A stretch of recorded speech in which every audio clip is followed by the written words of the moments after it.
opening debate. Senator McGrath, in continuation. Thank you, Mr President. It's a pleasure to be able to continue my remarks in relation to this. I believe that there is a pressing need to fix the current legislation to re-establish the ABCC so as to re-establish meaningful penalties that can actually deter people considering compliance with the law as optional and stop them from repeatedly breaking the law as it suits them.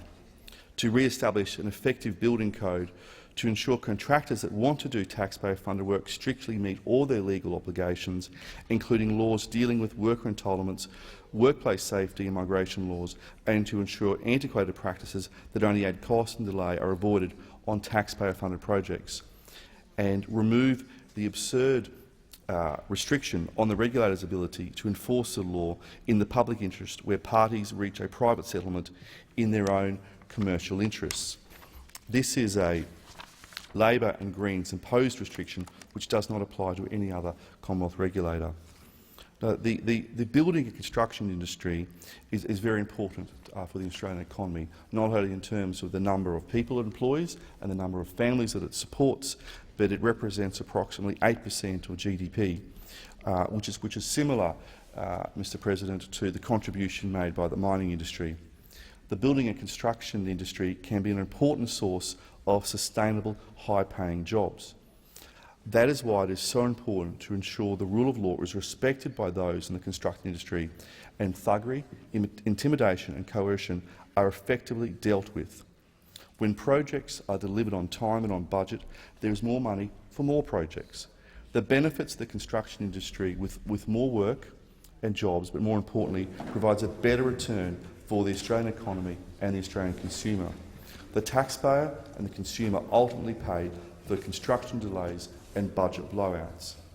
The bill to establish the Australian Building and Construction Commission will re-establish a genuinely strong watchdog to maintain the rule of law and to protect workers and constructors. A re-established Australian Building and Construction Commission will improve productivity on building sites and construction projects, whether onshore or offshore. The re-establishment of the Australian Building and Construction Commission will bring to the industry confidence that the rule of law will be applied. This will encourage further investment and provide more jobs and greater prosperity for workers and the economy. The bill will prohibit unlawful industrial action, unlawful picketing and coercion and discrimination. Labor experimented with a weaker regulator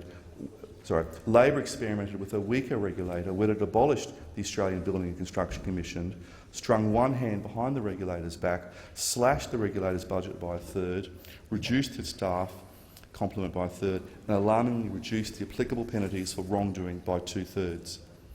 A key feature of the government's legislation to re-establish the Australian Building and Construction Commission will see a return of penalties for unlawful conduct that are high enough to actually deter people who repeatedly break the law to suit their industrial agendas.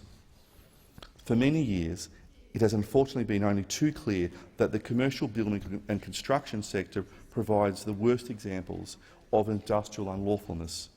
In 2003, the Coal Royal Commission examined and noted the construction industry was characterised by unlawful conduct and concluded, and I quote, "These findings demonstrate an industry which departs from the standards of commercial and industrial conduct exhibited by the rest of the Australian economy.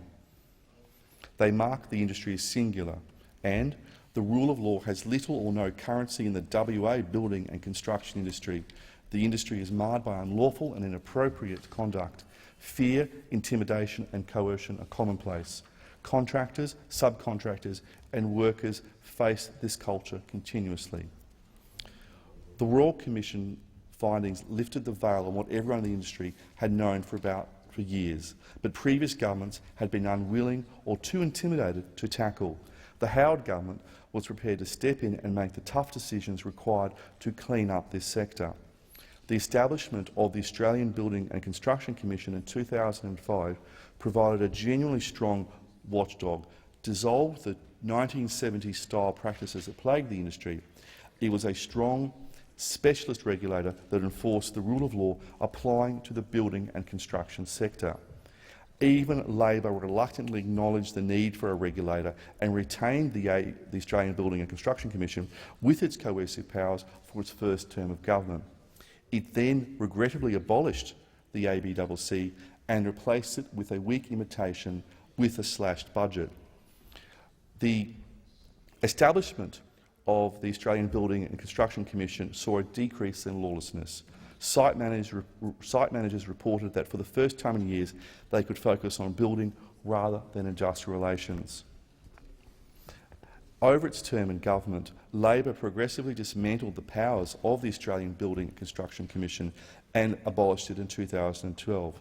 Almost immediately, as night follows day, militancy and violence was demonstrated on the streets of Melbourne, with the CFMEU shutting down parts of the Melbourne CBD in its aggressive protest at the Grocon Myer Emporium construction site. In that dispute, we had workers on that site being blockaded, purchasing an advertisement in the Herald Sun with an open letter to their own union bosses asking for the blockades to stop and to give them access to their own workplace. Images of these protests were seen on television screens across the world. What message did that send to national and international companies about investing in building and construction projects in Melbourne or Australia? In what unfortunately only too characteristically of the approach in the building construction industry, on the 4th of September 2012, in that same dispute which shut down parts of the Melbourne CBD, senior CFMEU official Derek Christopher addressed a crowd of over 1,000 protesters on Lonsdale Street with a megaphone. With less than 100 police officers present, he said, "There's 11,000 coppers in the country or in Victoria, and there's 30,000 members of the CFMEU, and greater amongst the other unions when we call on their support. So we're up to around the 50,000 mark, so bring it on, we're ready to rumble." This approach by this union thug epitomises the approach taken to the application of the rule of law in the industry by the CFMEU, amongst others. The current industry regulator advises that the spread of unlawfulness in the industry was a feature of Victoria and Western Australia and has now spread to Queensland and South Australia. The previous government was well aware of this type of behaviour in the building and construction industry, and so was understandably reluctant to abolish the Australian Building and Construction Commission, despite strong union pressure. It contracted Justice Murray Wilson QC to review the industry to buy time.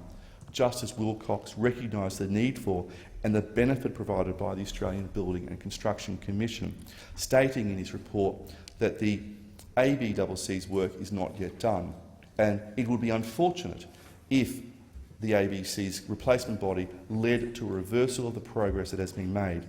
But that is exactly what we have seen. The principal purpose of penalties in legislation is deterrence. As the Royal Commission into Trade Union Governance and Corruption concluded in its interim report, there is a culture of willful defiance of the law which appears to lie at the core of the CFMEU. Unions began budgeting for penalties for breaking industrial laws and treated penalties as simply a cost of doing business. The Federal Court noted that comments such as, "The last time it cost us I'll say bucket load of money, I don't want to swear, and it is going to be expensive, but our fighting fund will fix it," evidence on an attitude on the part of branch officials that the risk of the imposition of significant pecuniary penalties will not be allowed to act as a constraint on unlawful activity which they consider to be warranted. In recent findings against the CFMEU for contempt of the Supreme Court orders in Victoria, and this was for shutting down parts of the Melbourne CBD, the Supreme Court said the imposition of a penalty for contempt of court should not be viewed as simply an anticipated cost of industrial action.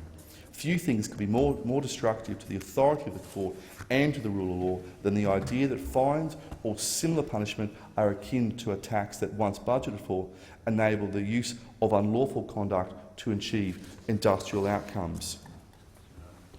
When Labor abolished the Australian Building and Construction Commission, it slashed applicable penalties by 2/3.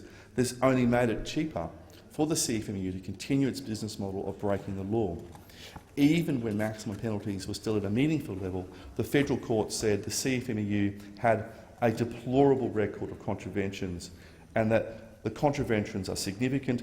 Substantial penalties for past misconduct have not served to prevent repetition.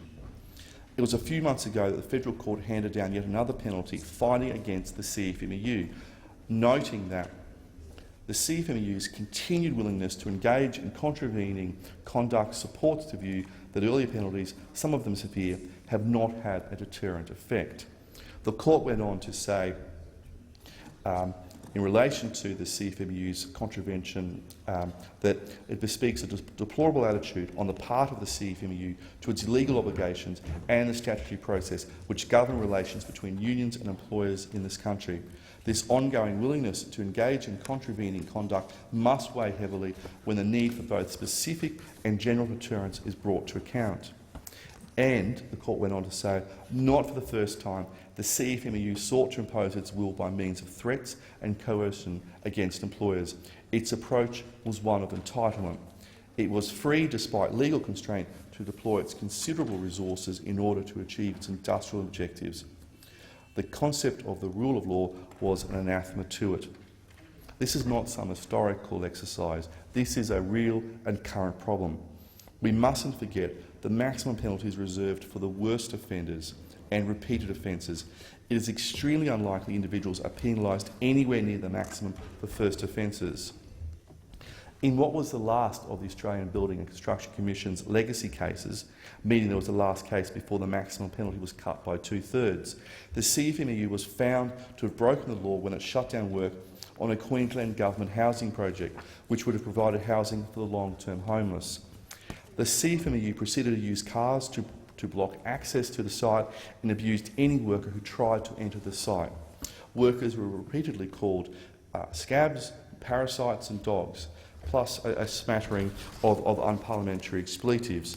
In fact, one CFMEU official, Paul Cradden, approached one of the site workers and flooded him with aggressive attacks, saying to him, I quote, "Hey Scabby, gay boy, gay boy, gay boy, Scabby." The CFMEU officials also made sure to let people know who they were dealing with. The Court's decision records that while people outside the main gate were yelling scum and scab, a CFMEU official, Mr Miles, said to a group of contractors, words to the effect, "You've all got a long time left in the industry and we can influence your future jobs."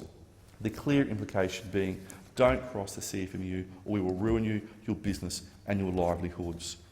The CFMEU think they are a law unto themselves. We cannot in this country allow this state of affairs to continue in this industry. And is this the kind of behaviour the Labor Party or the Greens, who continue to accept substantial donations and support from the union, condone? The Federal Court certainly did not. It fined the CFMEU and a string of its officials a total of $545,000 for their offences. But despite such a penalty, the CFMEU has not been deterred and it continues to break the law as and when suits it. The point is this. If the former Australian Building and Construction Commission penalties, which were larger, were only partially successful in deterring the repeated breaking of the law, what did Labor and the Greens really expect would happen when they slashed the maximum penalty for doing the wrong thing by 2/3? We will no longer see the penalties of this magnitude because the penalty for wrongdoing was substantially cut.